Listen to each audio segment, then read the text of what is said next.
I have whiplash from Brazilian politics. I mean, we had such a sort of left-wing regime for so many years, and now this guy, who we're calling Trump of the tropics, is so far to the right. Never has a Brazilian president ever wanted to align himself so closely with the U.S. president. So Eamon is right on. This guy very much wants to be seen with the president. He wanted his first trip outside, or the first bilateral, to be with the president of the United States. He's an open admirer, big fan. They had similar platforms: law and order, anti-corruption, going against the status quo. There's so much corruption in Brazil. It really worked for him. How much work does Brazil have to do? So much. What kind of reforms is he trying to push for the economy? So there's two really important things. One is pension reform. Spending on pensions eats up a huge percentage of the Brazilian budget. That's got to change. They've posted that they want to raise the retirement age for everybody in the country to 65, and you're going to have to work for 40 years. And for the first time, it seems like the Brazilian population might be willing to do that, because they've sold it as something that's actually good for the poor, because the pension system there is actually very regressive. Most of the money goes to the people with higher incomes rather than lower incomes. So that would free up a lot of spending to improve the infrastructure in the country, which is pathetic and awful and leads to people not being able to get to work.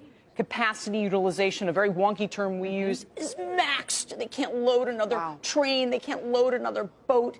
And so they've got a permanent governor on their growth when it comes to the economy, because they need these reforms so desperately. And the stock market is flying ahead of this, right? Touched, is it 100,000 is yes. the level yesterday? The Bovespa hit 100,000 for the first time ever. So very good in local currency.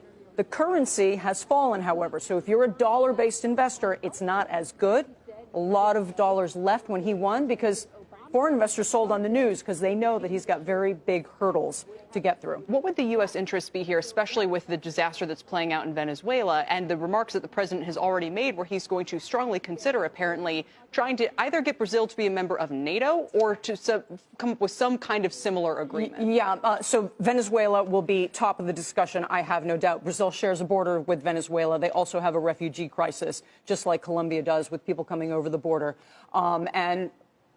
Bolsonaro is very, very anti-socialist, so he's taken a very strong position against Maduro. So security is going to be extremely important and top of the list of the discussions that they have here. I wonder why. It's a great point that the stock market is the flip side of the coin of the currency there, but I could understand the market rising in anticipation of some of the pro-growth reforms you're talking about. Why would the currency, which is usually more an indicator of, say, expanding deficits or something like that, be struggling? So my interpretation of that is that when the election happened, the market had already rallied so dramatically. A lot of foreign investors looked at the situation and said, he's got great plans. He wants to privatize a lot. He's got a Treasury Secretary who's straight out of the University of Chicago, all good things.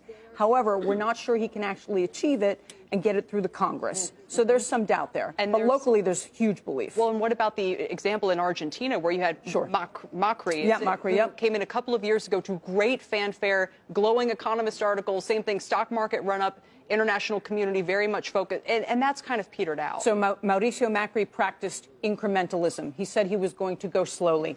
He went way too slowly. He went so slowly, he didn't reduce government spending as a percentage of the economy.